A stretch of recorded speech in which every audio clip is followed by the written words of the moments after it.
Welcome to our Carle Distinguished Lecture series of lectures. I'm going to introduce our guest speaker just in a moment, just to explain a few things. As you'll see, there's a series of 6 lectures in successive weeks coming up, and these have been deliberately designed to be interdisciplinary with some attractions for everybody, I hope. So next week we have the archaeology of ancient Rome, if that's your particular interest. Following week we have mythology and legend, Romulus and Remus, a historiographical focus, looking at the written records of early Rome and how we trust these or not.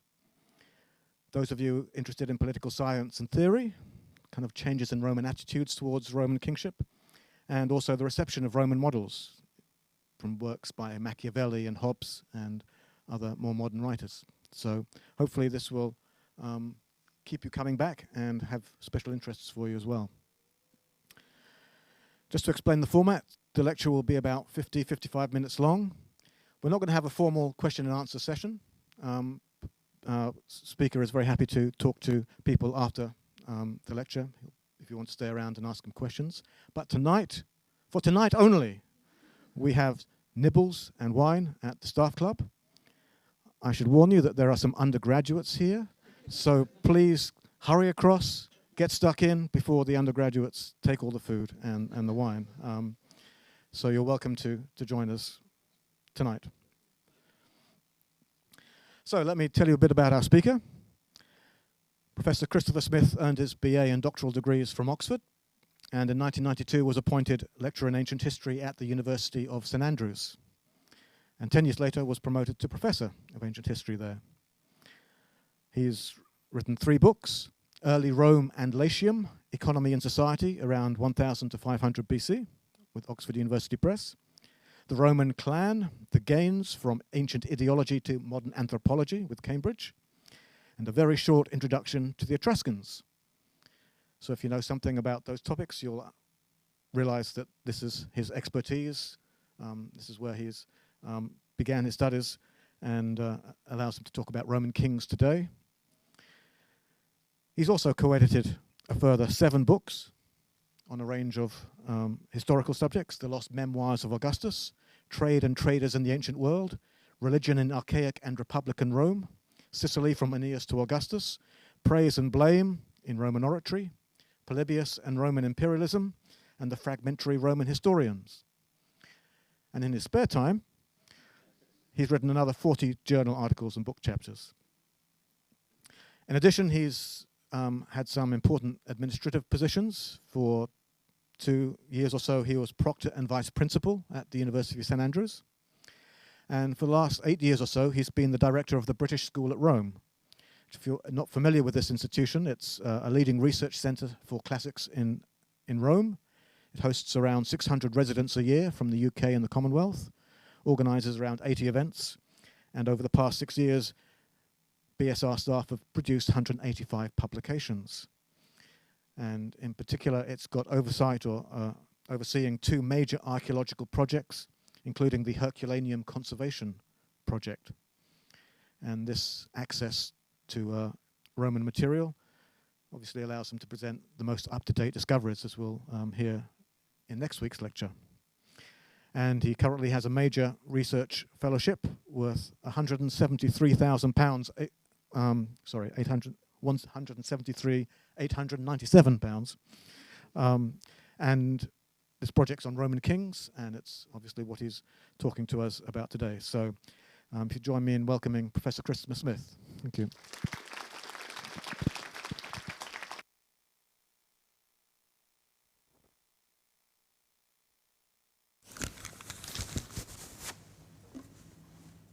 Tēnā koutou, tēnā koutou, tēnā koutou katoa.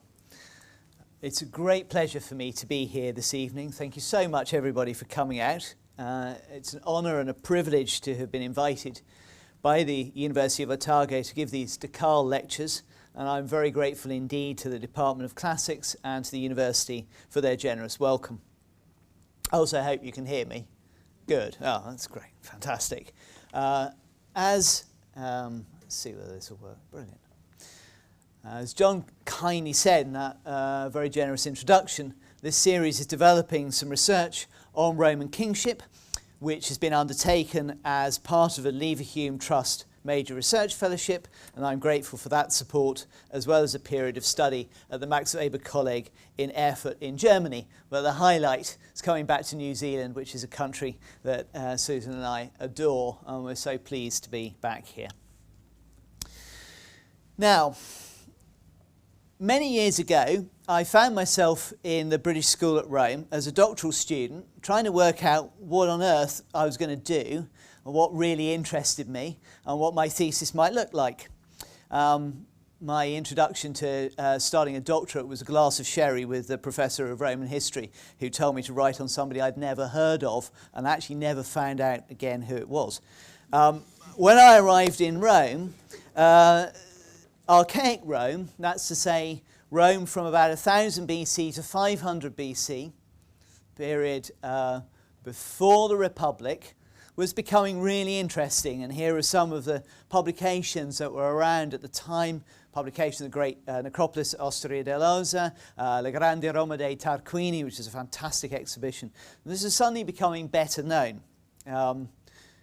Just as a side note, the reason was because they built a ring road around Rome called the Grande Raccordo Anulare, and they kept hitting sites as they went around, and all of them were early. So that was how things really got started. And I was captivated by the question of how Rome began.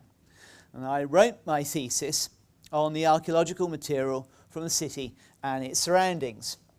And this produced a book called Early Rome and Latium, Economy and Society from 1000 to 500 BC, with a spectacularly boring title and a spectacularly boring cover. Now you see it there. And it was all sorts of problems with the book. I said economy and society, but I didn't really have a good handle on economy, which is something that I think we're only just beginning to get our head around at the moment.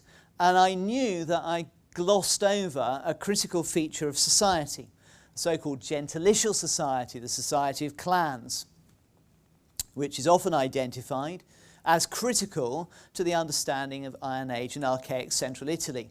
I'd had a go, but I didn't think I quite got it right, so I ended up writing another book, and that's the second book on the Roman clan. I was trying to make sense of the evidence and theory around the phenomenon of the clan, of the Roman clan, and come to some sort of view of the kind of community which Rome might have been in this critical period from 1000 BC on to 500 and a little bit after that.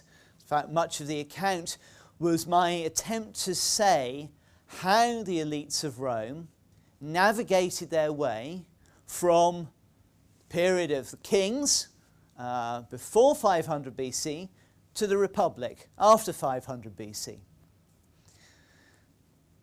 And the only problem with the book was that I didn't say anything about the kings, which, if you're doing a transition from kings to the Republic, was a fairly major omission. But it was 400 pages already, and I was bored with it. So I thought, let's park that and see what happens. Well, this missing account of the kings of Rome is what I'm really trying to offer now. However, in talking about the kings and talking about Roman kingship, inevitably this is not going to be just about the kings. It's also going to be about the construction of power. Both at the time, i.e. when the kings were supposed to be ruling Rome, traditionally from 753 BC to 509, but also in the way the Romans reflected on this in subsequent periods. So not only what power looked like in archaic Rome, but what Romans thought power looked like when they were running their empire across the whole of the Mediterranean. So this is going to be a story, a voyage with you into power through the lens of a particular instance and a particular instantiation. The 7 Roman kings, Romulus and Remus, Numa, etc., but also what the Romans thought, not just in the famous accounts, but in some of the perhaps less well-known ones. So I'm going to start with a few definitions. Now, there are at least 3 words that you can use for what is probably the most widespread system of governance across human society: kingship, monarchy, and monocracy. Kingship, monarchy, and monocracy. You see various kinds of monarchs here. Prizes, of course, chocolate bars for those who can name all of them. There's a biblical one. There's a Samoan one. There's a dead one. There's anybody spot which country this chap's representing? Clues in a colour. Netherlands? Got it. Yes. Total football, total monarchy. And there's obviously a true one up there. Now, as soon as you start off with those 3 words, there are lots of other words that need to come in. Well, queen, to begin with, Your Majesty. Chieftains, big men, patriarchs, etc. And there are all the untranslated words which preserve their own specifics: basileus, rex, tsar, raja, and so on. So this concept of monarchy is inevitably rather baggy and loose. And that's attractive from a certain point of view, but it's also a problem, right? This is a set of words, a kind of set of family resemblances. This does sometimes, but not always, entail inheritance. As we've said, it's not universally male. Monarchy isn't simply about the singleness of the ruler, oddly enough. In at least one ancient polis, that's to say Sparta, kingship was shared, so there were 2. It's a diarchy. But both of them were called basileus, so king. Monarchy isn't the same as monocracy either, insofar as I think it shades to a more ritualized sense of kingship. So a monocrat could be a dictator. And I think there's something to be said for distinguishing between a king or a queen and a dictator. A lot of what distinguishes those 2 is part of a fiction of legitimization. Ways in which the person who is in charge is given an aura of being legitimate, whether they were or not. The more dictatorial, the less there is even that fiction.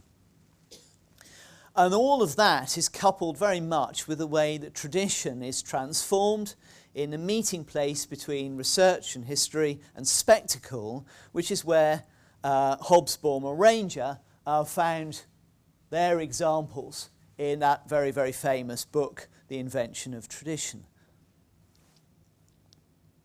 So what you have is you've got a king, traditions, or queen, and traditions are invented to give them legitimacy, which doesn't happen so much with a dictator. So is there anything which ties all of these figures together?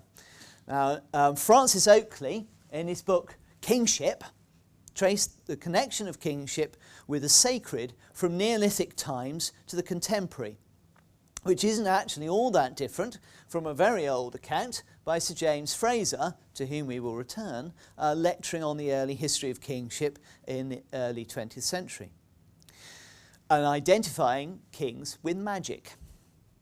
Now, Oakley does differentiate between a king and, say, a figure like Stalin, and what his account shows is how the concept of kingship, monarchy, in its specific sacralized form, tracks and is influenced by prevailing views of religion, including the fading away of the idea of the sacred as a prerogative of human institutions as opposed to individual persons.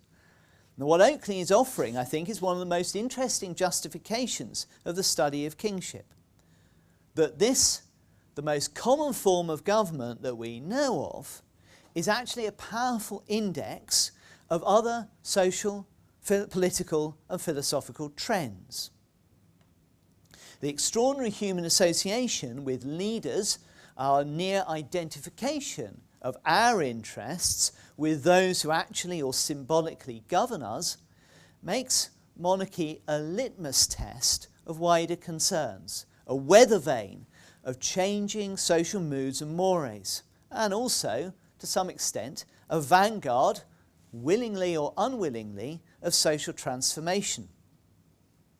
Even where monarchy, when and where monarchy is regarded as increasingly irrelevant, this in and of itself is an index of political change. It's one that is rather a live issue at the moment here in New Zealand and in Australia, and of consequence as the Commonwealth evolves. What is happening to the view of the monarchy tells us something about wider social changes. And that means that our forms of governance both mask and disclose the realities of power. It might well be that one can see how forms of monarchy and therefore power help us discern the transparency of political structures. For instance, would it be wholly unfair to say that the opacity of the British monarchy, the kind of cloud of unknowing behind which that institution operates with its custom, practice, use of quiet influence, is a mirror of the opacity of our political and class structure more generally in the UK? Does the royal structure of Saudi Arabia reflect as well as enact its illiberality, and so on? My tentative argument is that monarchy and its various forms is implicated in social structures, but is also a fascinating distillation and transformation of some of their core principles. A prism which refracts what sustains society and lays bare its internal contradictions and illogicalities. This is simply to observe that monarchy is doing something rather remarkable above and beyond a simple constitutional function. Now, Oakley would argue that it's sacrality of kingship which underlies this. It's the sacred element of kingship. And here we've got 4 coronations. Mary, Claudius Civilis, who is acquiring power through conspiracy, Napoleon, who's crowning himself, and of course extraordinary images from the coronation of our own Queen. Perhaps rather than just talk about sacrality, it would be better to say that kingship has a capacity, or monarchy has a capacity, to absorb the aura of divinity as that evolved over time. And this distinguishes it, and still does, I think, from a single argument about legitimacy. Notions of lifelong rule, inheritance of office, the absence of equally persuasive alternatives are joined up with rituals, the accumulation of appurtenances of office, the reinforcement of court structures, which results in a very powerful model conjoining the realities of power with the magic of theatrical self-display and representation. Here today, gone tomorrow politicians cannot compete with long-lived royals, and hence some parliamentary democracies borrow heavily on the rituals of royalty. And the concept that a monarch may have some divine authorization and divine function has cast a long shadow, was of course increasingly defined in the theological battlegrounds of the early modern period. So the sacrality of kingship, which Oakley and I am suggesting is really quite important, is not a given, but it's an argument, and it's one that's changed over time. And it's because of this that Oakley's quite right to concentrate on the importance of notions of kingship as found in the Old and New Testaments, as they evolved and were interpreted as an underpinning for modern conceptions. And we'll revert to this in the last lecture.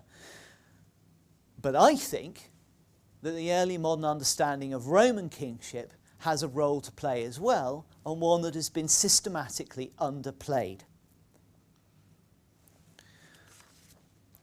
Now, one of the ways in which one can bring Rome back in is to replay the argument about sacrality. And that is exactly what James George Fraser did in his lectures on kingship, that the Roman king was in some way priestly, sacred, sacral. But the problem for understanding Roman kingship is precisely that, because there has been this very long tradition of thinking about kingship, we come at Roman kingship with a lot of baggage. We're bringing a lot of conceptions, including biblical ones, early modern ones and so forth, to play in our understanding. So we've got a real difficulty in extracting what's real about Roman kingship and what's our imposition. Oakley cites this fascinating early 20th century anthropologist, A.M. Hockart, who we're going to come back to quite frequently. I want to recover Hockart, who worked actually a lot in Australasia and Indonesia, and I think some of his records are in Auckland. Oakley cites him, Hockart, provingly when he complains that skeptical historians proceed from evidence rather than inference. This is the difference between a historian and an anthropologist. An anthropologist would proceed from inference instead of a historian who clings to his direct evidence as a timid sailor to the coast. Timid sailor to the coast. That's lovely, isn't it? But the problem for a historian is that the processes which have over time solidified the idea of a sacred king, even predisposed anthropologists to emphasize this as a ubiquitous reality of early monarchy. It's time, I think, to start again. Not from the position that monarchy is essentially bound with the sacred, but rather that arguments about kingship tend, one way or another, to be arguments about the nature of power and authority that rapidly develop into arguments about the cosmos and our role within it. And I think it's precisely because monarchy is so good at taking us from power to structures of cosmic value that monarchy is enduringly good to think with. So I'm going to focus on Roman kingship, as I say, which is one of the best known historical narratives of kingship outside the Bible, and not just in the Western tradition. It had enduring interest to thinkers from Machiavelli on, and conditioned the way that early Roman, in which sole rule was conceptualized in the early modern period. As a mythical example, it's been hugely influential. Romulus and Remus, Numa and Egeria, in the middle here. Events such as Tarquin the Elder's encounter with the Sibyl. The Sibyl says, I've got 12 wonderful books for you and it'll cost you 3 talents. It cost you 300 quid. And Tarquin said, I haven't got 300 quid. So the Sibyl burns half the books. And he said, I've now got 6 books and they'll cost you 600 quid. Hang on a minute, says Tarquin, that doesn't make any sense whatsoever. Fine, says the Sibyl. Burns another 3 books. She's got 3 books left, it'll cost you 1,000 quid. And Tarquin said, okay, I see where this is going. I'll take what was left. That story, Sextus Tarquinius' rape of Lucretia, have been part of the iconography of monarchy for good and ill. And the negative aspects of Roman kingship have been found particularly intriguing for both defenders and critics of monarchy more generally. By the way, that's Lucretia taking her own life by the wonderful Artemisia Gentileschi. Indeed, there are a few images which offer a more iconic summing up of the Roman character than this bronze statue in the Capitoline Museum of the wolf suckling the first 2 kings of Rome, or first king and his brother, the twins Romulus and Remus. We all know this statue, I'm sure. Romulus and Remus are born, they're threatened by their stepfather. Their mother puts them in a cot, they float down the river Tiber, they arrive in Rome, 2 babies, they're found by a wolf who suckles them, and then they're rescued or taken into a home, and so on we go. And I start with this image because it's a symbol of everything which makes the subject of Roman kingship so interesting for me. Now, I hope I'm not wrecking anybody's notions of reality, but I think I need to point out that this is mildly improbable. Okay, Most children get a different start in life, and most wolves would find something other to do with an abandoned human baby. There's a standard folk tale trope going on here, with a basic type being the child who's miraculously saved, discovered and brought up in secrecy. Moses in the bulrushes, Sargon of Akkad, Cyrus the Great, Kipsus hidden in a chest, Taliesin of the shining brow. Same story, child hidden, discovered, brought up in secrecy. But this draws our attention instantly to the challenge of writing history out of myth. We've been really excited about this statue for hundreds of years because we thought it was very old. There are references in the sources to a wolf in Rome which had two twins put underneath it in the 4th century BC. And people looked at this and said, this is 5th, 6th century BC. Very, very old. Unfortunately, the tale of the statue is a lot more complicated. Scientific investigation now tells us that the wolf we're looking at is in fact much younger, possibly from 1100 AD, which is really awkward. The medievalists don't want it and the ancients can't have it. So this is really awkward. But what we do know is that this thing we're looking at was not the wolf that stood in Rome and was adorned with twins in 296 BC, when another pair of twins, the Agulnii, became tribunes of the plebs and put a pair of twins there. And the twins. Now we've always known this. These aren't the twins from the 3rd century BC. These were made in the Renaissance by Antonio Palaiuolo, possibly with his brother Piero. The completion of the statue attests to the continuing interest in the story. The wolf was a key part of the Capitoline Museum collection, moved from the Lateran, John Lateran, by Pope Sixtus IV, Francesco della Rovere, and now standing in the Palazzo dei Conservatori.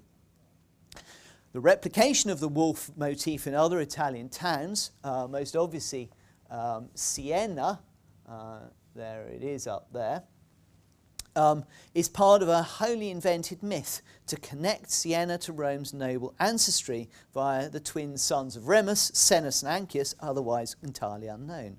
And this urgent need for ancient genealogies is a fertile ground for Renaissance historiography. And it's worth bearing in mind that actually Rome itself didn't use the wolf originally. They used this statue, the statue of a lion. And it's only when Sixtus IV gives the whole bundle of statues that, in bronze that were outside the Lateran to the Comune of Rome that the wolf becomes the symbol of the city. So the story of Romulus and Remus is part of Renaissance history as well as Roman history, and it's not surprising that Machiavelli and others were intrigued by the story. So the statue of the Capitoline wolf stands for the complexity of the tradition on the kings, part folktale, part invention, part subsequent justification, which I hope to sketch out in these lectures. My plan is to offer in this lecture a sort of toolkit of ways in which we have and could think about Roman kingship. The second lecture I'll talk about the archaeological background and develop a different kind of argument about the story it might tell us from those normally offered.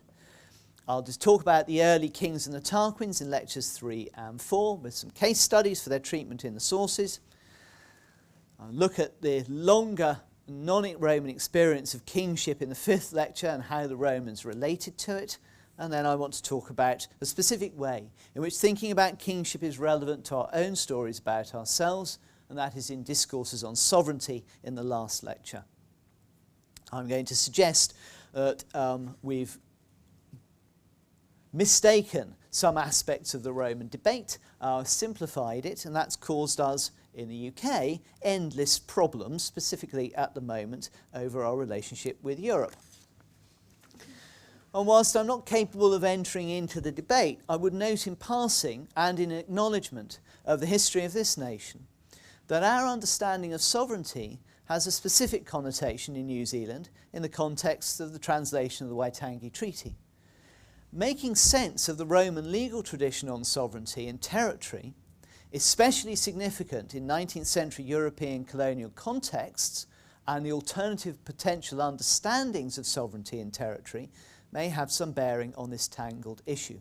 All I wish to do is to signal my awareness of a complex history and acknowledge the importance of a nuanced and multifaceted analysis of the past and the agreements we made as they carry forwards into our present. And this leads me to my last introductory justification, which is to say something about the contribution which I hope this kind of scholarship can make. It's not unimportant to think about the ways in which what we do contribute to broader debates, how humanities, as it is practiced here, outstandingly in the University of Otago and elsewhere, performs an essential service to our communities and to the future. Now, for me, there's an intrinsic excitement in the study of the past, and this particular area of the past. I've been doing it for 30 years, and I still find myself provoked to rethink and reassess. But if this is all about me, then it would be reasonable to talk about hobby research. One might understand the argument that humanities don't serve a larger purpose than my own gratification. But if there's one argument that I hope will emerge throughout this series, it is that the stories we tell about ourselves and the way we tell them are important reflections of who we are and who we want to be. The analysis of how these stories were told is both a way of understanding past societies better, but it's also an encouragement for us to tell better stories about our own times. And that, I think, is one of the roles of the humanities. The story of how power should best be exercised is one of the most enduring and one of the most vitally important ones we have. My contention is that the Romans used accounts of kingship to explore the nature of power in their own world, but they did so in intriguing ways, which, when refracted through the prisms of our own theories and concerns, can have something helpful to tell us. I'm not saying the Romans were right. This is not an appeal to the past, which would be very outdated, but rather that we should be learning from their occlusions and omissions to build a better story. A historically nuanced understanding of the genealogy of ideas is critical to improving our contemporary civic debates. So, to move to some Roman stuff, I'm going to give you three specific texts. One of them comes from Tacitus. It's the beginning of the Annals, sentence one, pretty much. Rome at the beginning was a city-state. It had kings. Liberty in the consulate came along with Lucius Brutus. Then there were dictatorships. Then there were the decemvirate. Then there were military tribunes. Cinna and Sulla tried despotism. Pompey and Crassus gave way to Caesar. Lepidus and Antony gave up to Augustus, who, under the style of princeps, gathered beneath his empire a world outworn by civil wars. King, failed kings, king. That's it. That's the history of the Republic is, well, they tried a few things about kingship, didn't really work, but then Augustus came along and got it right.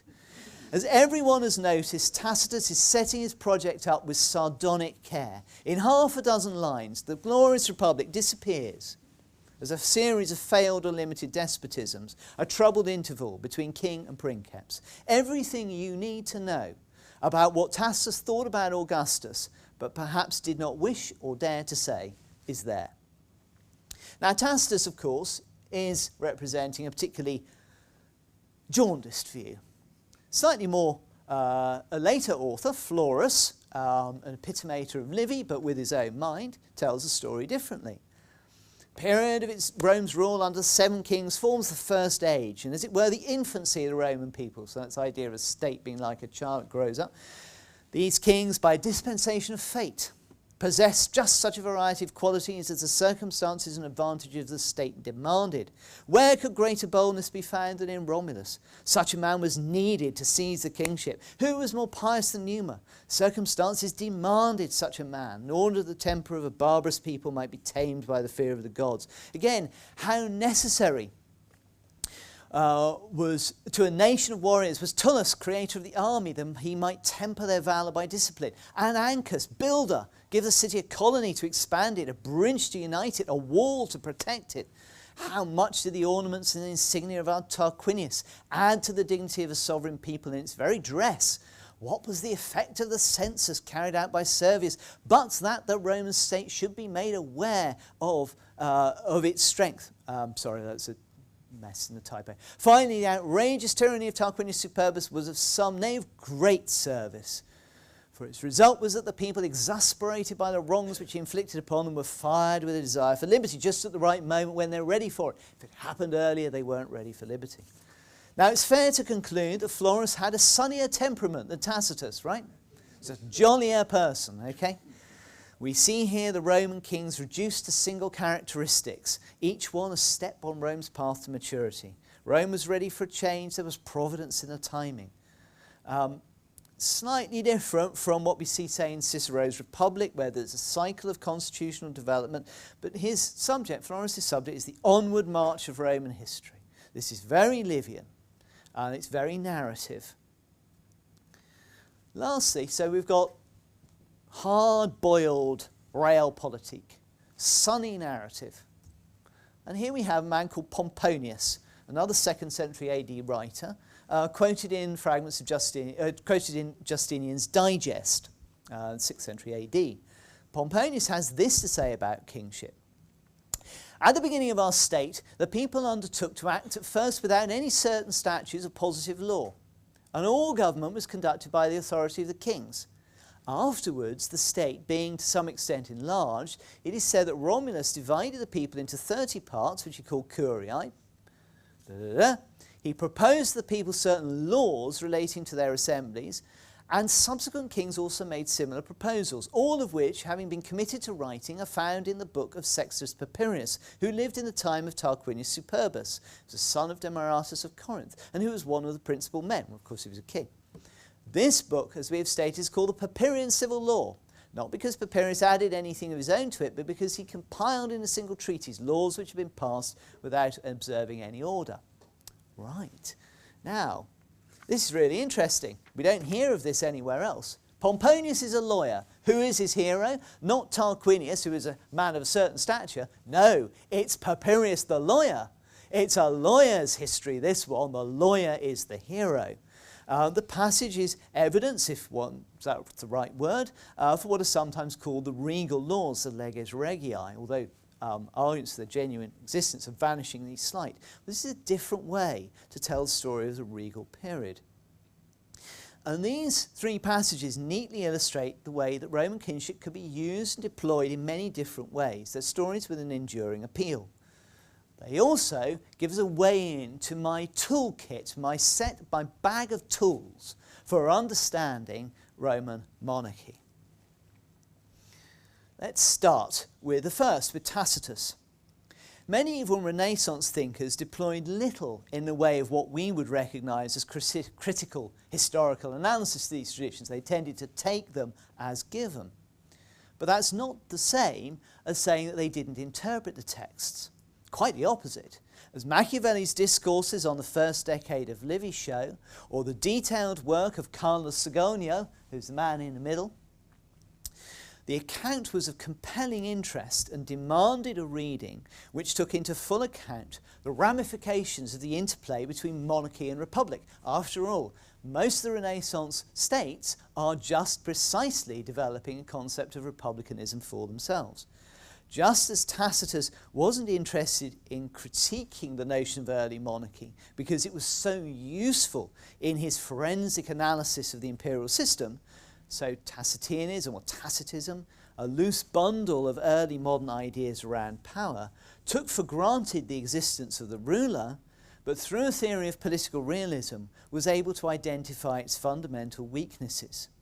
Roman kingship was to an extent metaphorical of subsequent formulations of power, and that's very clear. So political analysis is the first of my toolkit. More methodological sophistication brought further attention to the actual narrative. So here's Florus coming back in. His breezy account stands for the interest that subsequent 18th, 17th, 18th century scholars developed in trying to understand how to tell the story, how to understand and how to find out the reliability of the story of early Rome. Now, Perizonius is a key figure, but also Louis de Beaufort, and this, who is one of the first skeptics. And this very important book here, written in the 18th century, was a key moment in developing the idea of skepticism. Once you're skeptical about Roman history, and you say something like, Romulus and Remus were suckled by a wolf. Yeah? Really? You sure? Once you've said that about Roman history, then it's very, very short step to say, the Bible. Really? Skepticism or Pyrrhonism starts really from, in a sense, the development of criticism of early Roman history. This has been brilliantly discussed by Arnaldo Mamiliano, and I'm not going to say any more about it just at the moment, but it's carried on, this skepticism carried on to our own time, where not very many people do early Roman history. It's a bit of a minority interest. In fact, I think there are more early Roman historians at this point in time, right today, in New Zealand than there are in the whole of the UK. So there you go, that just shows something. Discuss. The fundamental problem and the reason for skepticism is very clear. The Romans did not start writing history until the late 3rd or early 2nd century BC. The kings, 753 to 509. Hundreds of years go by before the Romans actually pick up a pen. Unlike the Greeks, who are writing history from early in the 5th century onwards, maybe even late 6th, so are writing about things that are close to their time. Herodotus writes about the Persian War, which he knew. Thucydides was a general in the Peloponnesian War about which he wrote. Fabius Pictor writes about something that happened 500 years before he was alive. Different. Rome is a latecomer to historical writing, and that means that the accounts, there's a problem. How do you actually explain how these traditions survived? Perizonius developed a theory of the Carmina Convivalia, the songs, the heroic lays that were sung at banquets that Cicero mentions as being a way in which these stories could pass on. This had the most distressing consequence of producing some of the worst poetry ever written in the English language, Macaulay's Lays of Ancient Rome, which were his attempt to write what the Carmina Convivalia might have been like. Then it's just, no, I can't. I just really can't. But the idea was far from foolish, and it's still a profoundly influential theory. Obviously, it doesn't do a lot to support the veracity of the tradition, you know, that these are songs, you know, does that mean they're real or true? But Peter Wiseman's theory of dramatic performances putting on stage the ideas of early Roman history is a variation on the theme. But all of this is locating, like Florus, locating a study of Roman kingship in narrative and understanding of narrative. The emergence of a narrative of early Rome in our modern times is a great achievement of Barthold Georg Niebuhr, German diplomat in Rome, who wrote the first critical reconstruction of Rome's early history. Seldom read these days, but I'm sure read by all of you. Niebuhr's account is actually a work of immense scholarship. It set a standard for the way history should be done. The other milestone was Mommsen's Römisches Staatsrecht. Mommsen was surely the greatest Roman historian of all time. We celebrated the 200th anniversary of his birth last year, so belated happy birthday. There are few fields in which Mommsen was not a foundational figure. Epigraphy, numismatics and law were chief. And it is worth bearing in mind that what we understand as Roman history was invented, effectively, by Mommsen in the 19th century. This is not an old discipline that we're dealing with. It's actually rather a recent discipline. And it's just not that far away from us. Right. I, as a student, knew Peter Brunt, who was the Camden Chair of Roman History at Oxford. Brunt was taught by Hugh Last, who was a previous Camden Chair of Roman History at Oxford, and Hugh Last knew personally Mommsen. 1, 2, 3, straight back, very, very quickly back to the very beginnings of Roman historiography, or beginnings of the critical development of Roman history. And in fact, Hugh Last, very interesting figure, Hugh Last, as you can probably deduce from that rather louche photo from 1950s. used to insist that the annual meeting of ancient historians in Britain, and he used to get all the ancient historians together, and they had to meet in an undistinguished English town called Wellingborough. Apologies if there's anybody who traces their ancestry back to Wellingborough, but really not a great place. It was equidistant between Oxford and Cambridge. That's why you had to go to it. Of course, if you came from St Andrews, you know, tough. And the reason, that one of the things that happened at this, that everybody had to go to the local zoo. They had to go to the local zoo because there was a mynah bird there, which looked just like Mommsen. That isn't the mynah bird, which I assume is dead, but everybody had to go and look at the mynah bird that looked like Theodore Mommsen. The point to make, apart from the antiquity of your lecture tonight, the fact that academics are significantly strange people, is that ancient history is actually quite a young subject, and let's bear that in mind. But Mommsen fits in with Pomponius right through law, association of kings with law. Mommsen was a systematic thinker. There were 2 consuls every year in the Roman Republic, 2 consuls every year, who shared power. That's odd, but it's entirely explicable if what started off was one person with imperium, or power, the king, and that was split deliberately. Now Mommsen figured, I can do this, I can work out what's happening in Rome. You start with a king who is priest and warrior, and it divides. Everything is divided, and that division and separation of powers is how Rome becomes what we see. It's really clever. Unitary king, constitutional religious powers, it's divided. And that's been revolutionary and largely persuasive as a model of the descent of powers from a single figure to a multiplicity. It drew from and contributed to a model of how sovereignty moved from a single figure of a king or queen to a parliamentary democracy. It was constructed in the context of the changing world of Prussian politics. Mommsen was a liberal and an opponent of Bismarck. It's another story.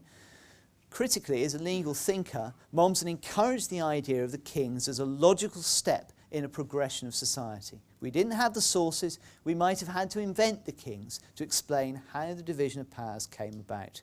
And that fitted with a whole range of theories of the time, including biological and political evolution, as we'll see in a moment. The most lasting legacy of this approach is the idea that even if the narrative is untrustworthy, you can extract an institutional history. An institutional history. So that's number 3. Political analysis, realpolitik, narrative, institutional history. I want to mention 2 other methodologies which are only touched on by ancient writers explicitly at best, but which have come to play a very significant role in our contemporary accounts of kingship.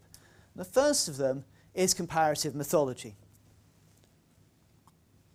Slightly unfortunately, the key figure here is Georges Dumézil, and I add that caveat because many scholars have got as far as Georges Dumézil, been unconvinced, and stopped looking any further.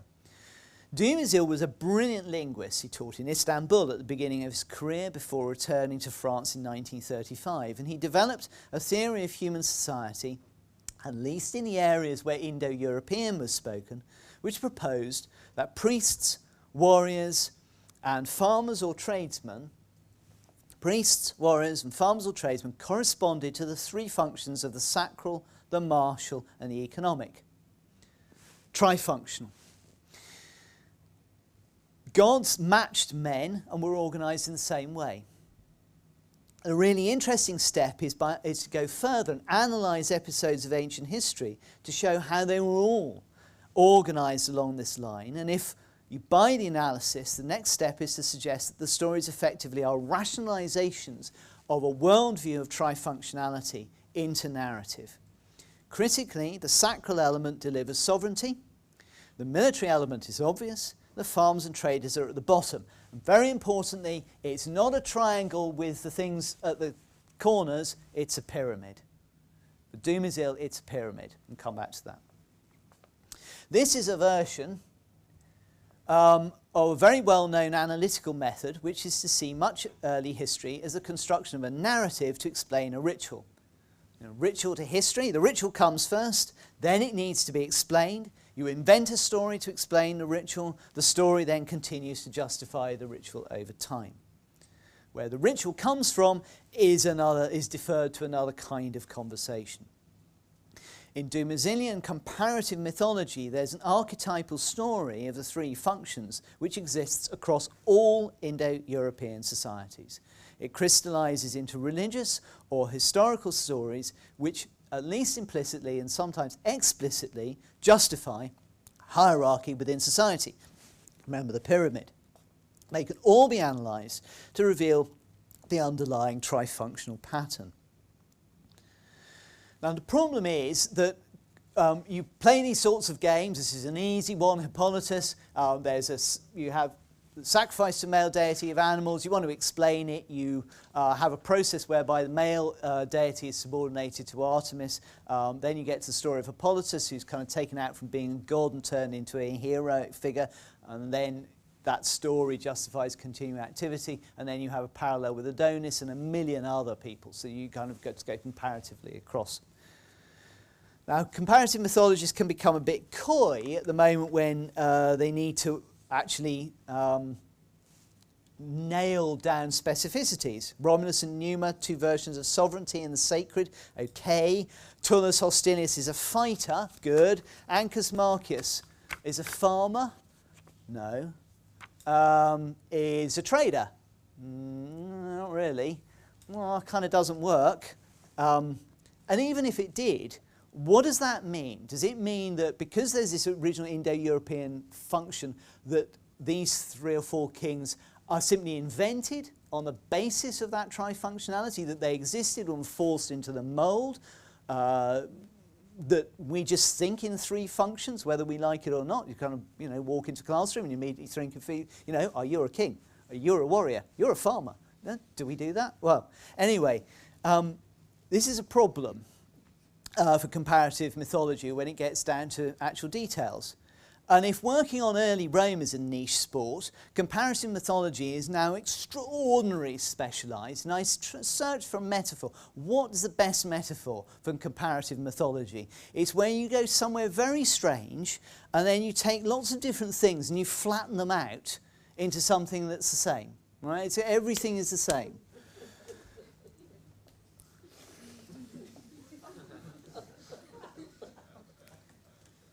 I can't believe you lost the world record in extreme ironing. You had it and you lost it. Come on, New Zealanders, Kiwi, come on. Extreme ironing. Strange places, flatten things out. Everything becomes like something else. Tullus Hostilius is like the Vedic Indra. Horatius Cocles loses an eye and fights an army is like Irish Njord or Odin or whatever. And most scholars just think this isn't persuasive.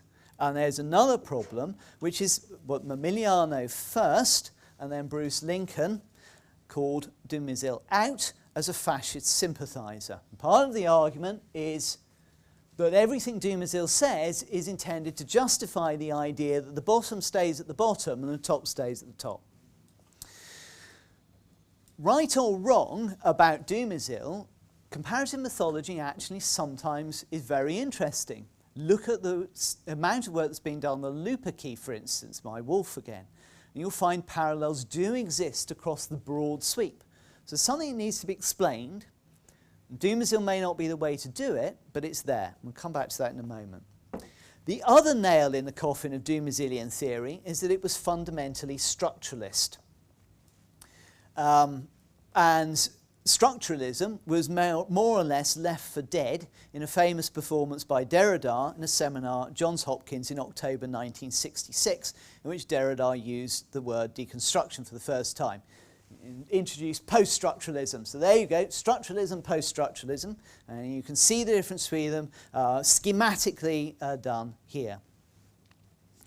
Structuralists believe that there's an overall structure, comes with a name, and human activities and beliefs needed to be understood in relation to this structure and to each other. The starting point famously is with a comparison with language and the way that Ferdinand Saussure had developed the idea of how language is produced.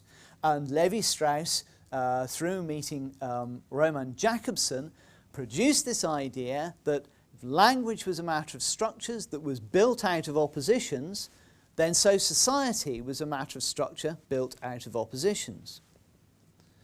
And one can analyse this for society and for culture in the same way as one could analyse etymologies and derivations of words.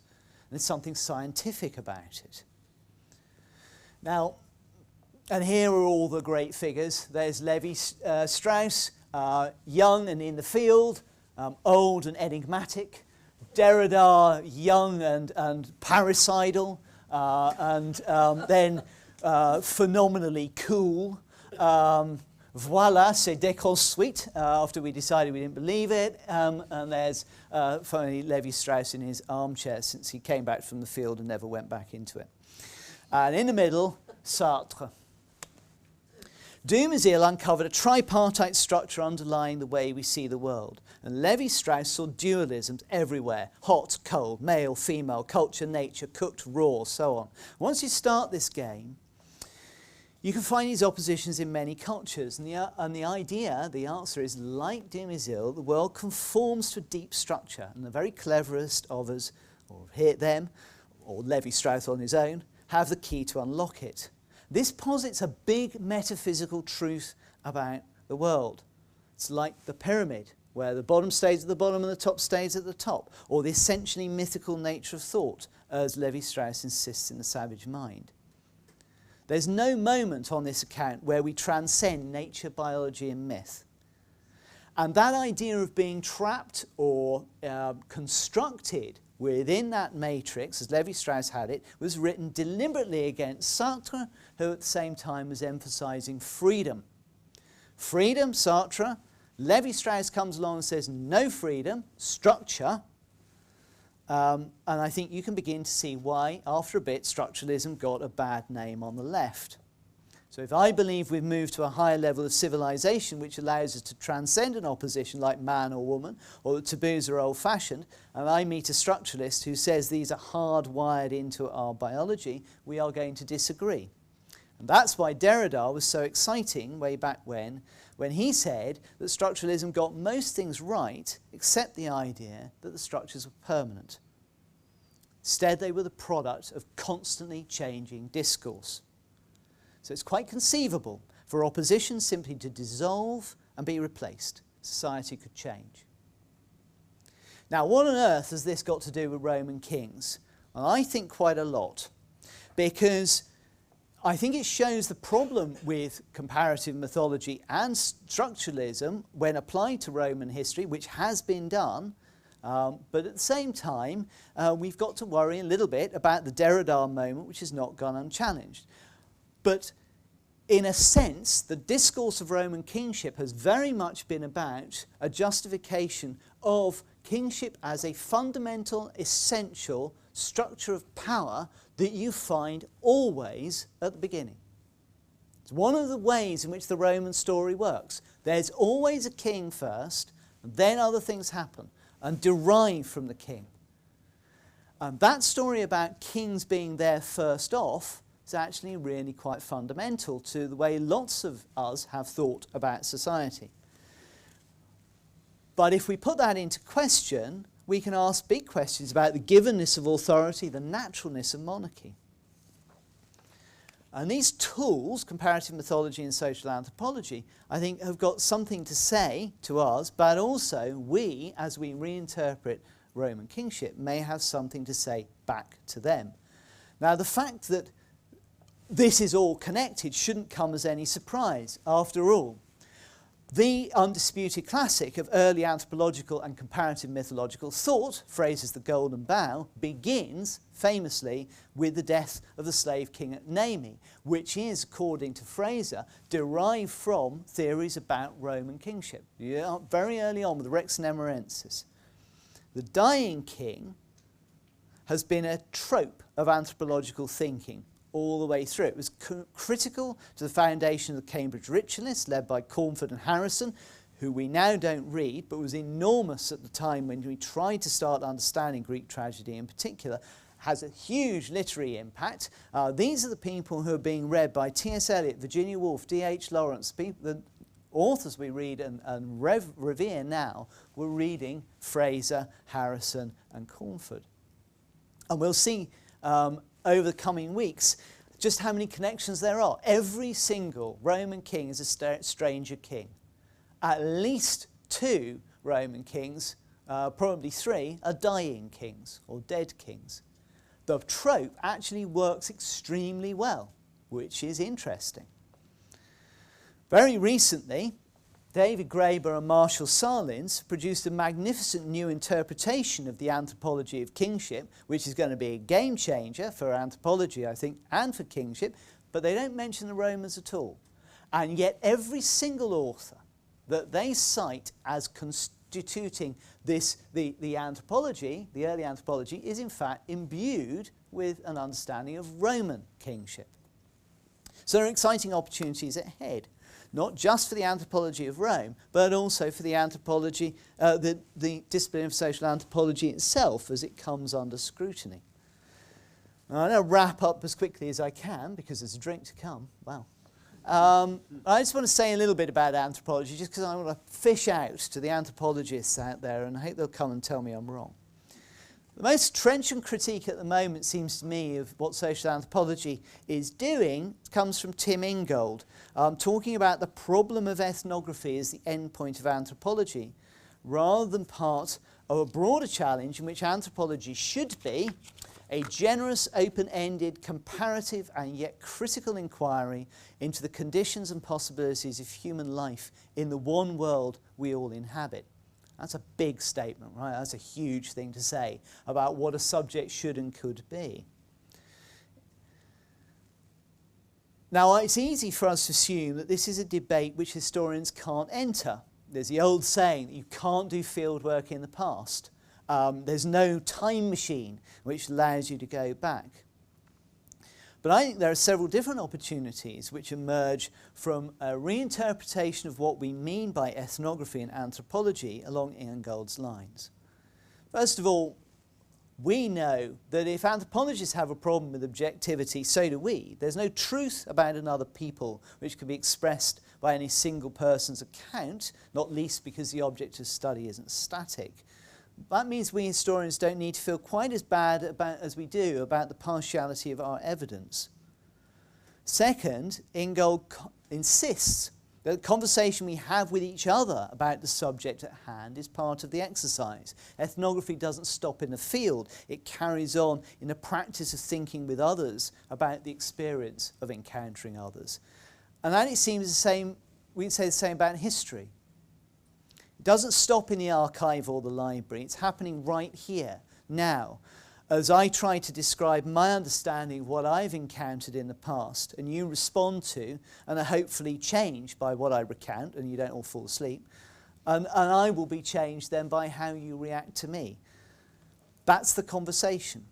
Third, and this is much more of a Graeber-Salins point, in the acknowledgement that much of the world has been radically altered by the processes which we have initiated, globalization, climate change and so forth, such that some of the variety of social experience has been lost, we shouldn't therefore assume that that variety is impossible again.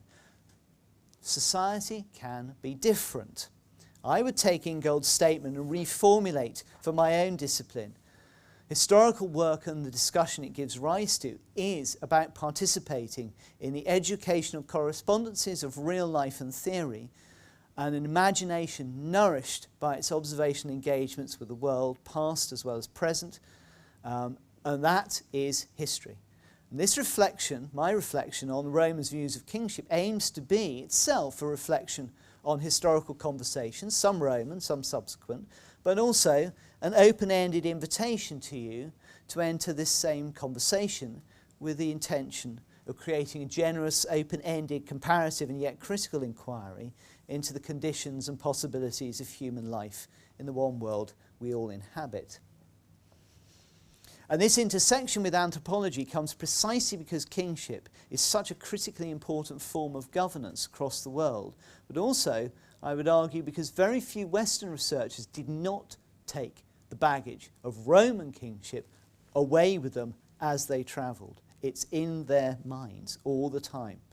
The Roman example was part of the conversation which anthropologists were having with people they observed even in Samoa and Papua New Guinea, and with each other when they returned. And what we say about kingship to ourselves is part of the way we envision power, its inevitability, its cost and its accountability. So we're arriving at my toolkit of political analysis, narrative history, institutional history, comparative mythology, and structural anthropology. And there's one more to come. And I just want to point out again that in every single one of these tools and the authors that you see, and all the consequences that follow, sovereignty, reliability of source development, politics, development of religion, development of society, the study of Roman kingship has been constitutive in every one of them. It's really interesting. Now, I missed one out. There's one thing which we haven't done. Well, 200 years ago, almost to the day, happy birthday. We could debate for the rest of the year as to the validity of Karl Marx's arguments, but I just want to insist on the relevance of the argument over historical materialism as contributing to the economic understanding of the problem of power. The fundamental need to produce and continue to produce what is necessary for life is part of humanity. Our nature, and increasingly our society, has enabled and required more for each of us to flourish, which then wraps us into production relations. We divide labour, we produce for each other and for ourselves and for others.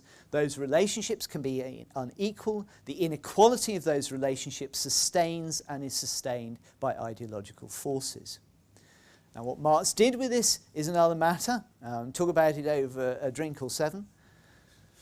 But I do want to say this is relevant for us particularly because Rome was actually one of the examples which Marx had for the development of society. So I've claimed that early Rome is constitutive for 5 of my tools. It's constitutive for the 6th one too. He drew his idea of the development of society from primitive equality to hierarchy from anthropology. I've written about this elsewhere, but he got it, or it was co-produced with Frederick Engels. The Origin of the Family, Private Property and State was ripped off Lewis Henry Morgan, who was writing about Iroquois, and when Lewis Henry Morgan walked into Iroquois in North America, he took with him a picture of the Roman clan and applied it to Native American society, and then fed it right back, and it goes straight through into Engels and the derivation of private property from the family, etc., etc. So the historical framework underpinning much of Marxian thought is both bad history and Roman history. It had very much to do with the beginnings of Roman society. But on a more positive note, the emphasis on production forces us to look at the material context of society as fundamental to its ideological superstructure. And thus, in a broader sense, we're back at the Roman economy. Now, for archaic Rome, we have no text, no literature, no high art or narrative art. There are very few direct witnesses to the ideological world in which kingship from 753 to 509 BC was supposed to have existed. But there is archaeology. And of late, there have been stunning new finds and developments and furious debates. And here we come closest to the material base and have the greatest chance of intuiting what the superstructure might have looked like. But the scholarly world is radically divided on what to do with this evidence. So I bring my first lecture to a close with these words. My intention has been to outline both the basic methods which are relevant to an investigation of Roman kingship and to begin to indicate that the study of Roman kingship may have something to say about all of those disciplinary approaches. I've suggested that we need to keep all 6 of my methods in mind as we proceed. And I've claimed for this exercise a stake in a wider and urgent discourse over the nature of power, which itself then stakes a claim for the essential contribution of the humanities in the imaginative and real construction of the world we share. And I am going to leave you in eager anticipation of the most recent discoveries in the very heart of Rome, which are bringing to light the material conditions in which the story of Roman kingship began. See you next week. Thank you very much.